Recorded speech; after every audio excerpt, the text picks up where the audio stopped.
அண்ணா சமுதாய வானொலி நேயர்களுக்கு வணக்கங்கள். சிறுகதையும் சிந்தனையும் என்ற தலைப்பில் உங்களை சந்திப்பது சொல்வேந்தன் என்கிற டி.எம். செல்வக்கனி என்பவன் ஆவேன். அன்பு நேயர்களே, சிறுகதைகள் மனிதனை பக்குவப்படுத்தக்கூடிய நல்ல கருத்துக்களை கொண்டவைகளாக இருக்கின்றன. அருமை நேயர்களே, இன்றைய தினம் இறைவன் எப்பொழுது நமக்கு உதவி புரிவார் என்ற பொருள் பற்றி ஒரு சின்ன சம்பவத்தோடு இணைந்த ஒரு கதையை நான் சொல்ல ஆசைப்படுகிறேன். அருமை நேயர்களே, தெற்கு மாவட்டத்தில் முடிசூடும் பெருமாள்னு ஒரு சிறுவன் இருந்தான். அவனுடைய தாய் தந்தை ஒரு 3-4 மைலுக்கு அப்பால் உள்ள ஒரு திண்ணை பள்ளிக்கூடத்தில் அவரை படிப்பதற்காக சேர்த்திருந்தார்கள். தினசரி இந்த சிறுவன் தன்னுடைய புத்தகங்களை எடுத்துக்கொண்டு, ஏடுகளை எடுத்துக்கொண்டு காட்டு வழியாக நடந்து அந்த சின்ன கிராமத்திற்கு சென்று பயின்று வருதல் வேண்டும். இப்படி தினசரி செல்லுகின்ற பொழுது அந்த சிறுவனுக்கு தன்னை அறியாமலேயே அந்த காட்டு வழியில் பயம் அதிகமாகிவிட்டது. அப்போ பயத்தோடு பயமாகவே கலந்து டெய்லி அந்த திண்ணை பள்ளிக்கூடத்துக்கு போயிட்டு வந்துட்டு இருக்கிறான். ஒரு நாள் அம்மாட்ட வந்து சொல்கிறான், அம்மா எனக்கு அங்கே போகிறதுக்கு பயமாக இருக்குது, காட்டு வழியாக போகும்பொழுது எனக்கு ஒரு அச்சம் அதிகமாக வருது, எனவே எனக்கு துணைக்கு யாராவது வாங்க, நான் என்னுடைய கல்வியை தொடர்றேன்னு சொல்லி ரொம்ப அம்மாட்ட கெஞ்சி பக்குவமாக பையன் பேசுகிறான். தாய்க்காரி என்ன சொல்கிறாங்கன்னா, மகனே நீ பயப்படாத, நம்ம எல்லாருக்கும் உதவி செய்யக்கூடிய இறைவன் கண்ணன் நம்மளோடு இருக்கிறான், கண்ணனே நீ துணைக்கு வா அப்படின்னு கண்ணனை நினச்சிக்கிட்டே அந்த காட்டு வழியாக போனால் உனக்கு பயமே இருக்காது அப்படின்னு அந்த அம்மா சொல்லி அனுப்புகிறாங்க. இறைவன் என்ற கண்ணனை எப்படித்தான் அழைப்பது? சிறுவன் மனசுக்குள்ளே நினச்சிக்கிட்டே போயிட்டுருக்கிறான். இவனுக்கு அந்த காட்டில் போகும்பொழுது அந்த மிருக பயங்கள் வருது. வரும்பொழுது என்ன சொல்ல தெரியாமல் போயிட்டுருக்கும் பொழுது அவனை அறியாமலேயே கண்ணா கண்ணா எனக்கு துணைக்கு நீ வா வா வா என்று உள்ளத்தினுடைய பாசத்தால் இறைவனை அவன் விரும்பி வேண்டி அழைக்கிறான். அப்போ கண்ணன் அவன் கூட துணைக்கு வருவது போல ஒரு உணர்வு அவனுக்கு வருகிறது. பயம் இல்லாமல் அந்த காட்டுப்பாதையை கடந்து அவன் சேரக்கூடிய இடத்திற்கு போய் சேர்ந்து விடுகிறான். இதையே தினசரி ஒரு வழக்கமாகவே அவன் உருவாக்கிக்கிட்டான். இது புராணத்தில் நடந்த கதை. இது சுவாமி விவேகானந்தர் அவர்கள் சொன்ன கதை. இந்த கதை நமக்கு என்னத்தை வலியுறுத்தி சொல்லுது?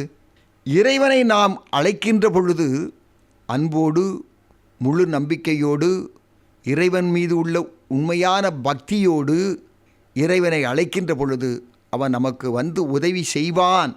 இதில் எந்த மாற்றமும் கிடையாது என்பதை இந்த கதை தெளிவாக விளக்குகிறது. இறைவன் மீது நம்பிக்கை வைக்க வேண்டும். மகாபாரதத்தில் பாஞ்சாலிக்கும் அந்த நிலைமை ஏற்பட்டது. துகிலை துன்பத்திற்குரியவர்கள் உரிகின்ற காலத்தில் நம்பிக்கை இல்லாமல் திரௌபதி இருந்த நேரத்தில் அவள் பாதிக்கப்பட்டாள். முழு நம்பிக்கையோடு கண்ணா என்னை காப்பாற்றி விடு என்று கதறி அவள் கூச்சலிட்டு பேசி கண்ணனையே முழுதும் நம்பிய நேரத்தில் அவருடைய துகில் உரிய முடியாத அளவிற்கு நீளமாக வந்து கொண்டே இருந்தது. உரிகிறவன் துன்பப்படக்கூடிய அளவிற்கு வந்தது. இதுதான் மகாபாரதம் சொன்னது. இறைவன் மீது நம்பிக்கை வைப்போம். இறைவனே நமக்கு கதி என்ற எண்ணத்தை மனதில் உருவாக்கி கொள்வோம்.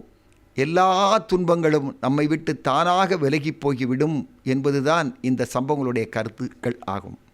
இதைத்தான் வள்ளுவனும் சொல்லுவான், தனக்கு ஊமை இல்லாதான் தாழ் சேர்ந்தாருக்கு அல்லல்லால் மணக்கவலை மாற்றல் அரிதுன்னு சொல்லுவான். இறைவனுடைய தாளை சேர்ந்து விட்டாலே போதும், துன்பங்கள் எல்லாமே நம்ம விட்டு விலகிவிடும். திருமால் ஒரு தடவை என்ன செய்கிறார்னா, தன்னுடைய மனைவியோடு பேசிக்கிட்டு இருக்கிறார். திடீர்னு எழுந்து நின்று எனக்கு ஒரு சின்ன அவசர வேலை வருது, நான் போயிட்டு வரேன் அப்படிங்கிறார். சரி, ஏதோ என்ன வேலைன்னு இந்த அம்மா கேட்குறாங்க. இல்லை, என் பக்தன் ஒருத்தனுக்கு ஆபத்து வரப்போகுது, நான் ஓடி போய் அதை காப்பாற்றிட்டு வரலான்னு நினைக்கிறேன், நீ இரு, நான் ஒரு சீக்கிரம் வந்துடுறேன் அப்படின்னு சொல்லி திரும்ப போகிறார். போனவர் ஒரு 2 செகண்டில் திரும்பி வந்துட்டார். அப்போது அவருடைய மனைவி கேட்குறாங்க, என்னங்க பக்தனுக்கு துன்பம்னு சொல்லிட்டு போனீங்க, போன நீங்கள் உடனே திரும்பி வந்துட்டீங்களே, அவனுடைய துன்பத்தை அவ்வளோ சீக்கிரம் போய் நீங்கள் களைஞ்சிட்டீங்களான்னு கேட்குறாங்க.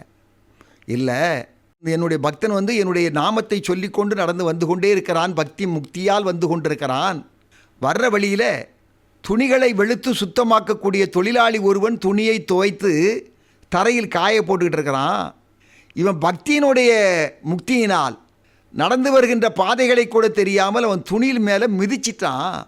வெளுத்த துணி மேலே மிதிச்சிட்டானேங்கிற கோபத்தில் இந்த தொழிலாளி ஒரு பெரிய கொம்பை எடுத்துட்டு என்னுடைய பக்தனை அடிக்க போனான். அப்போ என் பக்தனை காப்பாற்றணுங்கிற நோக்கத்தில் நான் இங்கேருந்து வேகமாக போனேன். ஆனால் என் பக்தன் நான் வந்து காப்பாற்றுவேன் என்ற எண்ணத்தை கூட மறந்துவிட்டு அந்த தொழிலாளியை பதிலுக்கு அடிப்பதற்காக ஒரு பெரிய 1/2 கிலோ இருக்கக்கூடிய ஒரு கல்லை எடுத்துக்கொண்டு தயாராக நின்றான்.